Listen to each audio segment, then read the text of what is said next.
আপনি কি জানেন আজ থেকে ২৫০ বছর আগে নমঃশূদ্রদের সাথে কি করা হতো? চলুন জেনে নেওয়া যাক। আজ থেকে প্রায় ২৫০ বছর আগে বাংলার সমাজে এক শ্রেণীর মানুষ ছিল যাদের মানুষ বলে গণ্য করা হতো না, অমানবিক নির্যাতন করা হতো। সেই নির্যাতিত অবহেলিতরাই হলো বর্তমানের নমঃশূদ্র। তাদের উপর চলতো নির্মম সামাজিক নির্যাতন। মন্দিরে ঢুকতে দেওয়া হতো না, উচ্চ বরণের সামনে গেলে দূরে সরে দাঁড়াতে হতো, তাদের ছোঁয়া অশুচি বলে ধরা হতো, একই কুয়া বা পুকুরের জল ব্যবহার করতে দেওয়া হতো না, গ্রামে বসবাস করতে দেওয়া হতো না, গ্রামের বাইরে আলাদা করে থাকতে বাধ্য করা হতো। শিক্ষা ছিল তাদের জন্য নিষিদ্ধ। সম্মান তো দূরের কথা, তারা ছিল অবহেলা আর অপমানের প্রতীক।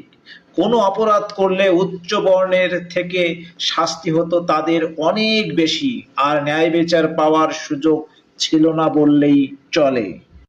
এইভাবে দিনের পর দিন, বছরের পর বছর তারা বেঁচে ছিল নিপীড়নের মধ্যে, আর ঈশ্বরের কাছে প্রার্থনা করেছে, হে প্রভু, আমাদের রক্ষা করো, এই ব্রাহ্মণ্যবাদের নির্যাতনের হাত থেকে আমাদের বাঁচাও।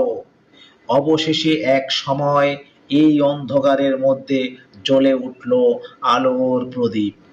স্বয়ং ক্ষীরোদশায়ী শ্রীহরির আবির্ভাব হলো শ্রী শ্রী হরিচাঁদ ঠাকুর রূপে।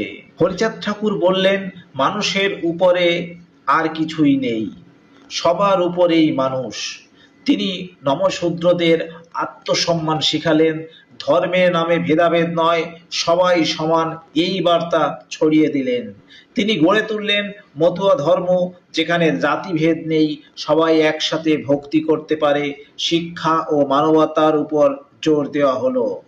তার পথ ধরেই গুরুচাঁদ ঠাকুর শিক্ষা আন্দোলন শুরু করলেন, যা নমঃশূদ্রদের সমাজে মাথা তুলে দাঁড়াতে সাহায্য করে।